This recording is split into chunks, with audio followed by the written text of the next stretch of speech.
Welcome to this segment of Know-It-Alls. Today is October 25th, 2017, and it's currently 11:21. And we have many topics we're going to talk about today. We're going to talk about the various sports. We're going to talk about high school football. We're going to talk about the NFL. We're going to talk about college football scores and a little bit of the MLB. The World Series is going on tonight, and it took place yesterday. So, Andrew, will you open us up with some high school information? Well, let's start off with last week's region games. Winfield fell to Fett 35-14. Hamilton fell to Cordova 34-28. Dora fell to Haleville 20-14. And I believe that was all of the region games from last week. I believe so. That just means the loss this past Friday night means this game Friday night is a lot more important. Because if Winfield fails to win against Hamilton this coming Friday, we fail to make the playoffs. And let's go through the region standings right now. Fett's at number 1 with a region record of 5-0. They take on I think it's Haleville this weekend. They take on Haleville this weekend. Dora is second right now in the region. I believe. No, who's second? Haleville's second. Haleville's second right now, but they had to play Fett this weekend. So if Dora wins, If Dora beats Fett, if Haleville loses to Fett, Dora's third, or Dora's second. Okay. And then Haleville's third. That's probably what's going to happen. I'm going to go ahead and give the prediction on that game. Fett versus Dora. Haleville. Fett versus Haleville. Fett gets that win. Yeah, no doubt. Yeah. Their offense is just too much for Haleville, I think. That's how they scored 35 points on us. Their offense is too much for anyone in this region. Definitely. Let's see. This week's games. What do y'all think is going to happen with the Hamilton versus Winfield game? I think it'll be competitive. I don't think the offense is the main issue for Winfield this year, and their defense has been pretty consistent until at the end of the games they start to get worn out because the offense can't execute. I think it'll be a competitive game, but I hate to say it, but I think Hamilton's going to get the win. I agree. Plus, it's that Hamilton hostile environment. Yeah, so. they get that major home field advantage going. Yeah. Well, it was before last year. It was 9 years in a row that Hamilton beat Winfield. Mm-hmm. 2 years ago. 2 years. Yeah, because we beat them. Beat them twice. No? We beat them twice. Yeah, we beat them twice. See, before that it was like maybe it was 11 years before Might have, that. yeah. It was a big streak, and I just don't see Hamilton picking that back up. I think Winfield's going to get the win. Really?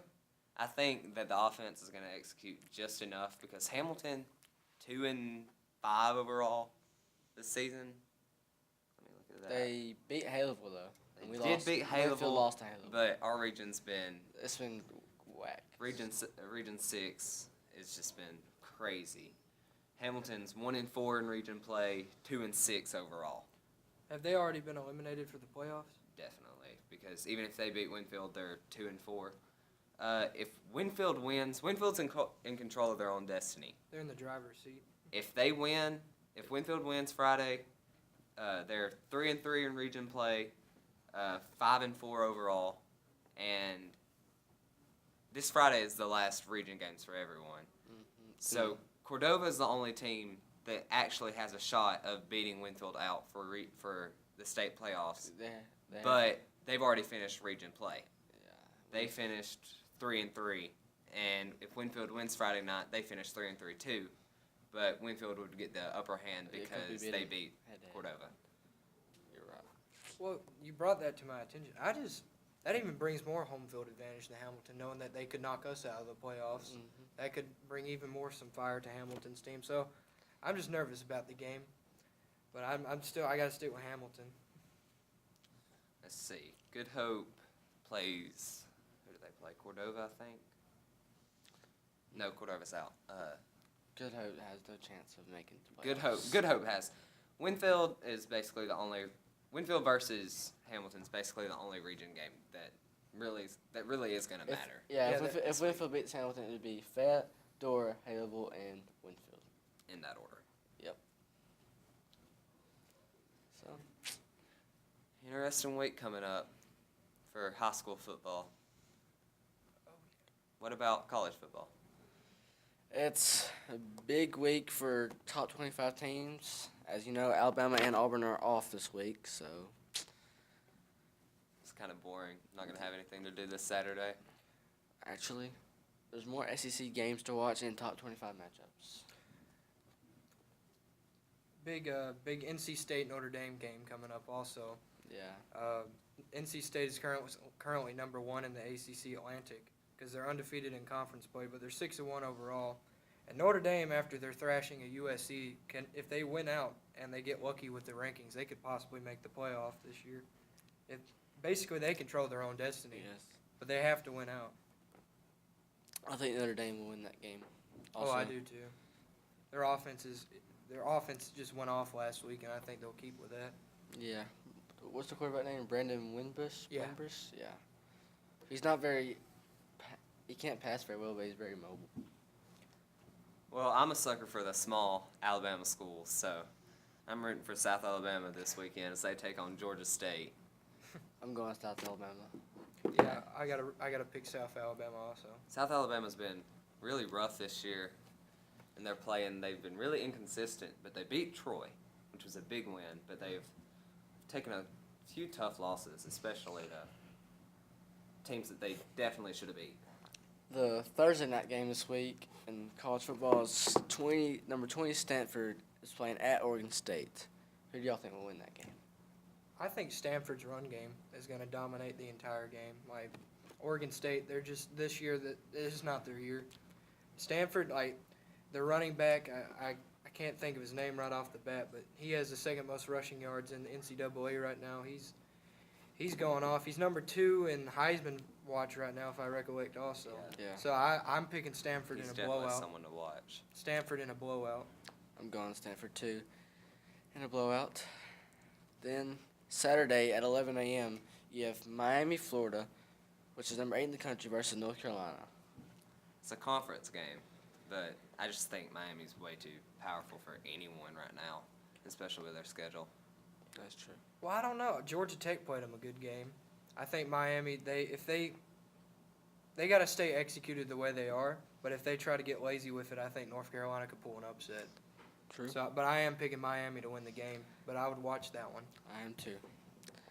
And then another 11 o'clock game, which is number 11 Oklahoma State at number 22 West Virginia. That's probably my number 2 game of the week because there's going to be offensive-minded coaches on the field, and it's going to be absolutely beautiful, but terrible if you're a defensive-minded guy. That's true. The line on that's only 7.5, so Yeah, it's probably gonna be a pretty good game. yeah Oklahoma State with Mason Rudolph, which is if he steps it up and plays a huge game against, he might be in the Heisman race. Last year, Oklahoma State won that game by 17, so I think it's gonna be a little bit closer this year. Oh, yeah, most definitely. West Virginia's a lot better team this year. They got Will Greer from Florida, who yeah. So I'm actually going to pick West Virginia to win this game because of the way Oklahoma State played Texas last week. That was pitiful. That should have been a blowout. It shouldn't have even been taken into overtime. I'm going to go Oklahoma State to win this game. I think Mason Rudolph too much for this West Virginia defense. So I just don't know if Oklahoma State can. They won last week, but it should have been Texas winning that game. If it some good coaching calls, and they would have won. But The game was know. too close for comfort. okay, then you have at also 11 a.m. Wisconsin, who's number 5 in the country, versus Illinois. oh, that won't even be close. I know. The line is Wisconsin a 26-point favorite. Wisconsin all the way. Yeah. You can call me crazy, but I'm picking them to actually possibly make the playoff if they keep playing the way they do. Yeah, I because wouldn't doubt they it. havened played a lot of good teams though. They don't play a lot of But- good I know. teams. But Their I think- schedule's pretty weak. I think they're good enough to beat Penn State, though, if Yeah. it comes down to a Big Ten championship. Then It's fast to see that happen. in the SEC play at 2:30, you have number 3 Georgia playing Florida, and Georgia's a 13.5-point favorite. It's a conference game. I think, if I'm not mistaken, Florida beat them last year, yeah. They But beat Georgia is a completely different team this year, and I'm definitely picking Georgia to win this game. I'm not even gonna say this with bias, but I authentically mean I think Florida's gonna win.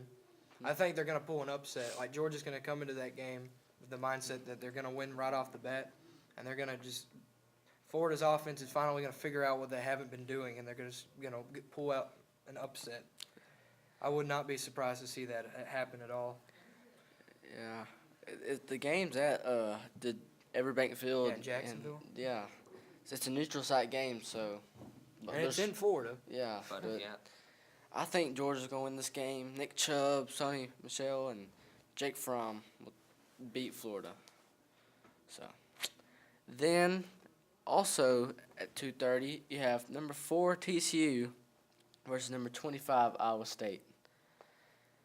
I just think TCU has the upper hand in this. I mean, I think it's going to be a close game, but to me, there's just not a comparison between Iowa State and TCU.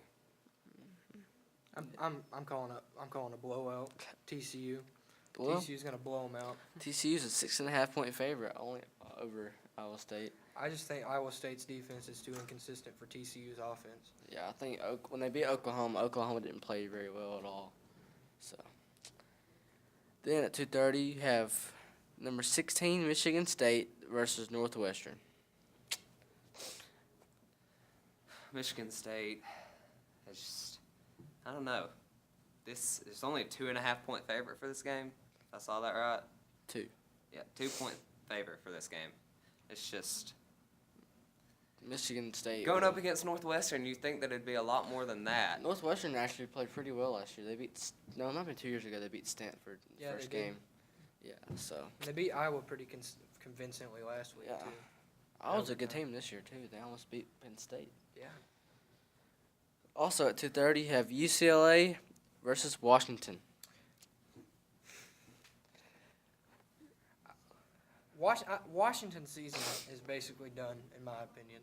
So they can make a New Year's Six bowl, but there's no way because they were already lowly ranked to begin the year, Mm-hmm. and they had their one chance to make the playoff by going undefeated, and they lost to who was it, Arizona State, I believe. Arizona State. Last And- week, 13-7. I just think Josh Rosen and UCLA is going to be pumped for this game because they're trying to win enough games to make a bowl game.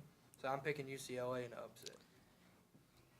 I'm going to go Washington because they're a 17-point favorite, and Jake Browning's going to have a good game.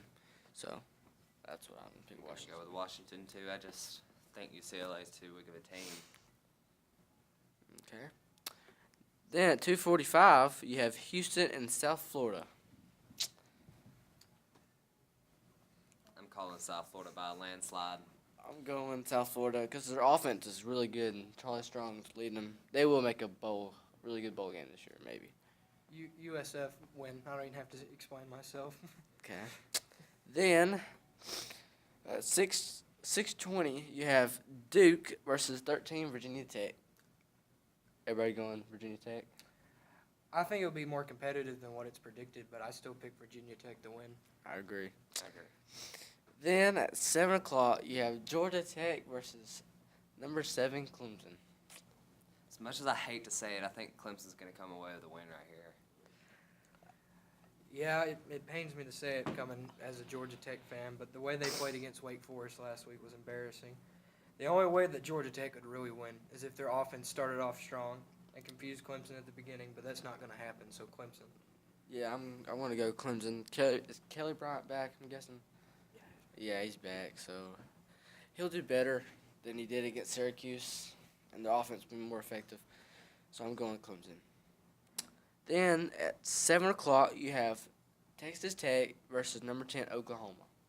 Two very high offensive power teams. Oklahoma's favored by 20. I think Oklahoma's going to win this. I think they're going to be fired up.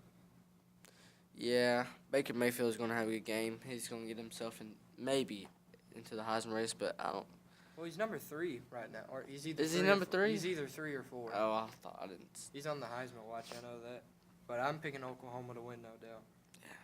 They've had 2 very close games, though, the past 2 times. They narrowly beat out Texas 29-24, and then they just beat out Kansas State.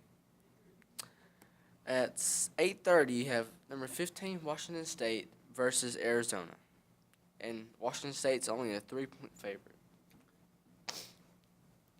I'm going to pick Arizona to win this game because I think their team's going to be coming out fired up, ready to beat Washington State. And plus, Washington State, they were very inconsistent in their win last week. There was even a point where Mike Leach literally had the entire team do push-ups on the sideline because they were playing so bad. So I think they're going to make too many mental mistakes, and Arizona's going to come out with a win. Then, at 9:45, you have 21 USC versus Arizona State. Actually, I might go Arizona State here because I think Sam Darnold's overrated QB Yeah. a lot. Definitely. I've been saying that since the beginning. Luke, you're crazy. Thank you, God, for giving me justice. Okay, then the big game, college Oh, college game day. Number 2, Penn State at number 6, Ohio State. Ohio State's actually favored in this game by 6.5. No, it might be Penn State. I forget who's favored. it's Ohio State. Ohio They're State, yeah. This may be the one game that I actually sit down and watch this week. Yeah. Watch the whole game I through. think Ohio State's defense will stop. This is crazy, but they'll stop Saquon Barkley from having a big game. He will still have a big game, maybe, but not having a huge game. I think this will be a real eye opener to really see how good Penn State is and how well they can do against better teams. So it's something to watch. Yeah, this is going to be the eye test for Penn. This is to prove if Penn State is truly playoff worthy. But I really think Ohio State is one of the better teams this year. They've been playing amazing since their loss to Oklahoma. Their stats are just absolutely amazing. But I think Penn State's going to go into the horseshoe and fire it up, and I think they're going to beat Ohio State this week. All right, well, we're going to talk about last week's games, just a couple, 2 or 3 games. The one that stood out to me was Michigan and Penn State, how lopsided that game was. But I had a feeling because Michigan was, to me, is really overrated. Jim Harbaugh, I think, should be on the hot seat right now. Well, Michigan's team this year is just young. I don't think it has anything to do with their coaching. It's just their team is extremely young. And they started off with kind of an easier schedule. And I think we got hints to how weak Michigan really was back when they played Air Force because that game was more competitive than it should have been. So it just started to fall apart from there. Penn State, they have the experience. They have the veterans, Saquon Barkley. And Penn State just came into that game ready for revenge from last year. I don't have anything on that game. Alrighty, and then we have USC and Notre Dame last week. Notre Dame won 49-14. Let's look at the stats. That was a beautiful game. Yes, it was. Sam Darnold, 229 yards, 2 touchdowns, and 1 interception. Brandon Wimbush had 120 yards, 2 touchdowns, and 0 interceptions. But Notre Dame's running back had a crazy game. He had 19 carries for 191 yards and 3 touchdowns. Yeah, he went off. Like if you don't know Notre Dame's running back, you better get to know him because I think he's Josh Adams is either 3rd in rushing yards this year, and he's already on the Heisman watch after that game. So if you don't know the name Josh Adams, you better start to get to know him because Notre Dame's offense is just. They had issues against Georgia, but ever since then they've been clicking on all cylinders. Yeah. And I think Notre Dame is really going to be the thorn in the SEC's side this year because the SEC, if Notre Dame continues to win and they don't lose another game, I wouldn't be surprised to see them get a playoff spot. If you have some other top-ranked teams, say Penn State and Wisconsin lose, and then say Michigan upsets Ohio State in the rivalry week. I'm not saying that's going to happen. We're thinking in a hypothetical way here. If that were to happen, the gate is fully open for Notre Dame to be in the playoff. Yeah. Even if Alabama doesn't, Alabama can go undefeated, TCU can go undefeated, and Notre Dame can go win out the rest of the season. They can have a berth. Yeah. Brandon Wimbush also had 106 yards on 14 carries for 2 touchdowns. So they have a dual threat quarterback and a really good running back. Then we'll do one more game. What game you want to talk about? I'm going to talk about small school again. UAB took on Charlotte last week. It was real tough for them, though. Let's see. I'll try to find that game. You struggled. Where are you at? All right. Yeah, they took on Charlotte, and they lost in overtime on a 2-point conversion, 25-24. And UAB looked really promising this year, and they still do. I still think they'll make a bowl. But they're 4-3 now after that loss. They lost to an 0-7 Charlotte team. It might be a Birmingham Bowl if they make it. That'd It might hilarious. Right. Birmingham UAB should have won that game. No, there's no excuses. Okay. Charlotte scored 10 points in that fourth quarter. So that really hurt I them. want to talk about two SEC teams, Alabama and Auburn rivals. Alabama won 45-7, and Auburn won against Arkansas 52-20. What are y'all thoughts on the Alabama game and the Auburn game? The Alabama game, I was personally there. And it's just, Alabama's a huge contender easily for the playoff spot. And I honestly think if they lose one game this season, honestly think it won't hurt their chances of getting in. It's true. Because there's just so many upsets that could happen. Especially if it's a loss to Georgia in the SEC championship game, or even Auburn at this point, Yeah. I wouldn't be surprised to see Alabama get in with a one loss. Okay, do you think Auburn would get in if they beat Alabama since they're a two-loss team? No, Absolutely not. That's what I thought. You can no. I heard that. I this think I heard the only that this way morning. that a two-loss team would ever get in the playoffs is if the playoffs is expanded to an 8 team. The closest team to ever do that was Penn State last year. That's true. But they actually played extremely well last year, and they made it into the top 10. Auburn is they're ranked 21. It's not happening. A lot of bullcrap would have to happen for that. And I don't to- think Auburn's going to live up to the hype because they played Georgia and Alabama back-to-back. But they do play them at Jordan-Hare Stadium. So That I don't see- Auburn just they're this season they've been extremely inconsistent. I can't see it. I mean, just after that loss to LSU, some people were calling for the firing of Gus. I agree. And I heard- just- I heard that Jay Jacobs and Gus Malzahn they do not talk to each other at all. And we got to talk about Butch Jones with Tennessee too. Ooh. That's true. We got to talk about how does he have a job? He needs to be gone. It's They're- that $12 million payout. That's what it is. They're saying that they're deciding the game with Kentucky. Why? Well, I mean, if Tennessee beats Kentucky, they're supposed to beat Kentucky. yeah, but well, they're no, I wouldn't. Kentucky's good this year, yeah, but they got they- slaughtered by Mississippi State. but last still, they're a contender in the East. week. Yeah, I wouldn't put it past Kentucky to beat Tennessee whatsoever. I agree. If Kentucky beats Tennessee, I don't think they should. Or if Tennessee beats Kentucky, I don't think Tennessee should see what Butch Jones does in that game. We'll see. If Kentucky beats Tennessee, I don't think. Now, Butch if should they make it lose, to the if they play. lose to Southern Miss, I would fire them. Oh, Yeah, easily. yeah. That's whew. Yeah. I mean, I don't care how good Kentucky is. If you lose 5 games now, Yeah. you're done. Especially in the SEC, and when you're supposed to be a rebuilding team, yeah, it's just not. Been working. rebuilding for a while, I Yeah. guess. Yeah. The champions alive. There you go. Well, I guess that's it for college football. Now we're on to NFL football, week 7, or week 7, past week 7. It was a very interesting week in the NFL. We had at least 3 shutouts. You had the Rams shut out the Cardinals in England. And then you had I believe it was the Jacksonville Jaguars shut out the Colts, which is not surprising. Yeah, because Colts don't have an offense at all right now. Their offensive line is terrible. Yeah, and then the Chargers shut out the Denver Broncos. That was surprising. That shows who the Broncos really are. Their offense is terrible, and their defense is the only thing that keeps them in games. That's true. Yeah, and then let's talk about the Thursday night game that happened between the Chiefs and the Raiders. That was by far the craziest game I've ever watched.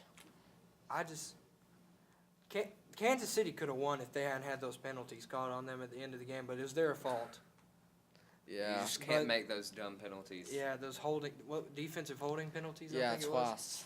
Yeah. Twice. in a row And with they, 0 seconds left on the clock. And they weren't very good the first half either. They had to start picking it up. Yeah, I mean, Kansas City had a chance to win, and they had a chance to pull away, and Amari Cooper had a huge game, Yeah, he Sure. did.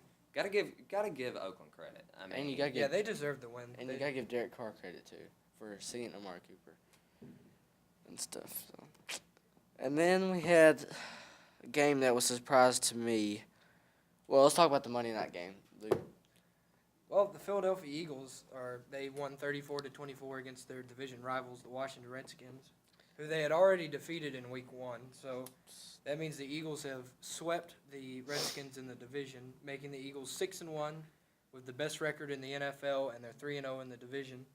So they're in the driver's seat to win their division in the NFC East, and they're currently the number 1 seed in the NFC. And personally, I think they're the best team in the NFL right now, but they did sustain some injuries. They had Jordan Hicks tear his Achilles.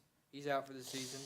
And Jason Peters, the left tackle, tore his ACL and his MCL, and he's out for the season. So I wouldn't be surprised if the Eagles made about a trade or two before the trade deadline to Yeah. fill in those gaps, because they're in a position to win the Super Bowl this year. I agree. And also, I think Carson Wentz had a phenomenal game. Carson Wentz is the MVP. Yeah, Like, how did he escape? I have no idea. And from a fantasy standpoint, this week, there's a lot of points scored. I scored 151 and stuff. So I believe Carson Wentz had like 39 points in fantasy. Amari Cooper had 44, and then Ezekiel Elliott went off. Oh, yeah, the blowout win over the 49ers, the Cowboys. Yeah, I gotta ask y'all a question. Who do you think is gonna win the first game, the 49ers or the Browns? they both stink. I mean, Well, the 49ers offense is really not that bad. It's their defense is absolutely terrible. That's true. 40 points scored on them this past week. Yeah, but, I mean, they've played everybody but the Cowboys a competitive game. They took the Redskins and they took the Colts to overtime, even though the Colts aren't a good team, but they've been playing everyone relatively close. The Browns have not. The Browns have not been playing everyone Well, close. they only lost by 3 this weekend. In overtime to a team that should have blown them out. And Tennessee's a very good team, but I don't think they're as good as everybody thought they were, but they're still somewhat good. yeah.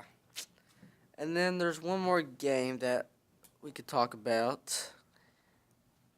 What was I gonna say? New England versus. No, it Atlanta. was. I predicted that. Oh, I was gonna talk about Ezekiel Elliott's rule, but about Atlanta, New England. He can't blow a lead if he never had one. Matt That's Ryan. true. There you go. That's true. Patriots, they figured out their problem on defense, and they're just a better coached all around. Steve Sarkisian is from. This is from what Falcon fans have told me. Needs to be fired. He lost a national championship. Fired. I wouldn't say he lost a national championship for us, but we should have scored a lot He more. was there for one game and It lost was- that game. Yeah, He should for be Alabama. fired. And then let's talk about the Ezekiel Elliott suspension and all the mess that's going on.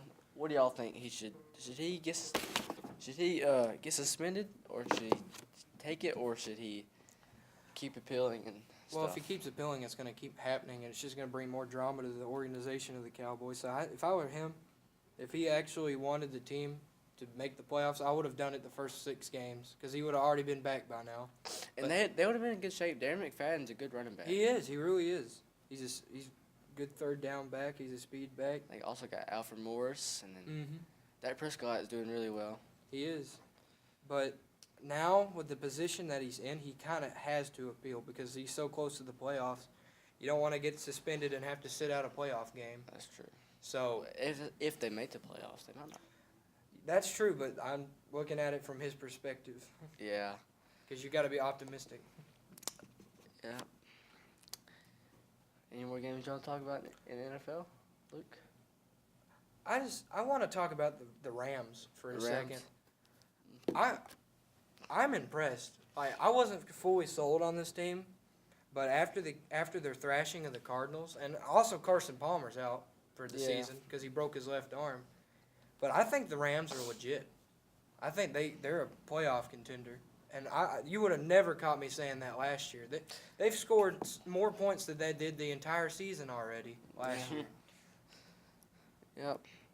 Todd Gurley has had a bounce yeah. back season. And Jared Goff is playing better, Yeah. too. He's looking like a number 1 pick And their defense is really, really with good. Aaron Donald. And Mark Barron also. Yep. let's see. What y'all think about the Miami quarterback situation between Jay Cutler, Matt Moore, and all that? I'd put Matt Moore in. Matt Moore, I really yeah. would too. Jay Cutler, No. yeah. He should go to Green Bay because, you know, he has the most experience throwing the Packers players. Yeah, Because he played for the Bears. Yeah, I was going to ask you about Green Bay. What do y'all think Green Bay's future is since Aaron Rodgers is done for the season? Or maybe. I think they'll miss the playoffs because Brett Holmes, He can't. he can't. He can't. See, if they had, just call Tony Romo up in the CBS booth. But Tony Romo doesn't want to. He likes where he is. Yeah, I mean, he's a good announcer. Yeah, so. Predicting plays. Yeah. But I just if they're not gonna sign anybody, they're done. Brett Hundley, I understand if you're trying to trust in him because he's been in the system, but I think he's too young. He doesn't have enough experience. But I think if the Packers are desperate enough for a quarterback, they're gonna give Colin Kaepernick a call. But I don't know. That's not happening. That's true. That's not happening. That's not happening. That's social suicide. That's only if they're desperate. All right, we have just a little over 4 to 5 minutes left, maybe. So let's talk about the World Series. As you know, that game, whew, the Dodgers won 3-1 last night, and then Clayton Kershaw pitched a really, really good game. Let me see, 2 hits on the night. 2 hits on the night, and then the start time was 103 degrees. That's a tough environment And to then, play in. yeah, it's Dallas Keuchel, which is a really good pitcher. He struggled. Clayton Kershaw had 7 innings pitched for 3 hits, 1 run, and they had 1 error, and he had 11 strikeouts. Dallas Keuchel went 6 and 2/3, 6 hits, 3 runs, 3 errors, 1 walk, and only 3 strikeouts. And then you have Justin Turner, who's in a story for the playoffs for the Dodgers, who had a home run, and then Chris Taylor had a home run. If I'm not mistaken, all these runs scored were off of home runs. Yes. Besides one of the 3 of the Dodgers scores, but that was a walk. Yeah, tonight it's 7 o'clock. The game start between Justin Verlander for the Astros and Rich Hill for the Dodgers. Justin Verlander has had a good postseason. He's 9-0 as a starter for the Astros since he got traded from them. So, who do y'all think is going to win the World Series, and how many games? Now, I'm going to say Dodgers. Dodgers. I'm gonna take the Astros. I was taking the Astros too. I think once they get home, Yeah, that home field advantage. because their home field's crazy. Ask the Yankees. The Yankees dropped 2 games there to lose the series. I just think that Houston has shown more execution in the playoffs. I think they'll win. Yeah, Jose Altuve at second and Carlos Correa at short, and they got a good offensive power. So, Some better news for that game tonight. It's supposed to be a whole lot cooler. oh, that's good. So, Yeah, Justin Verlander in the playoffs. Let's see. Well, let's see. He was named the ALCS MVP, and he's just amazing for the Astros. He didn't do well for the Tigers. No, he didn't. He really didn't. And the Tigers are in rebuilding stage because they look awful this past season. And sometimes it just takes moving to a different team. yeah, I mean, You just gotta have the right chemistry around you. and now the Braves. The let's not even get on top of that. Ugh. That'll take days. That'll take weeks, Weeks. years, Years, decades, Decades. honestly. I don't like our front office it's a mess. It really is. We traded all of our good players, and we had traded Jason Hayward, Brian McCann. Jason Hayward doing really well, but I don't see why we traded all these people. And our best player is Freddie Freeman. Well, that's all the time we have this week. Join us next time. Thanks for listening. Have a wonderful day. All right, well, that